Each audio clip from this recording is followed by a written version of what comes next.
గోళం పుట్టుక కోసం రాలిన సురగోళం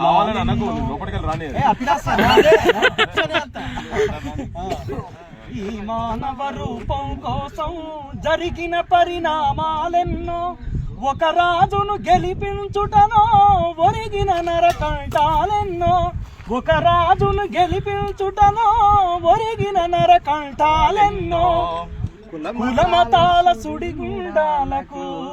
కులమతాల సుడిగుండాలకు బలి అయిన పవిత్రులెందరో ఆ చల్లని సముద్ర గర్భం దాచిన బడబానలమెంతో అనాథలుండని ఆనవయుగమదెంత దూరం కర్ణాంతులు కాటకమంటూ కనిపించని కాలాలెప్పుడో పసిపాపల నిదుర కనులలో ముసిరిన భవితవ్యం ఎంతో పసిపాపల నిదుర కనులలో ముసిరిన భవితవ్యం ఎంతో గాయపడిన కవి గుండెలలో రాయబడని కావ్యాలెన్నో ఆ చల్లని సముద్ర గర్భం దాచిన బడబానలమెంతో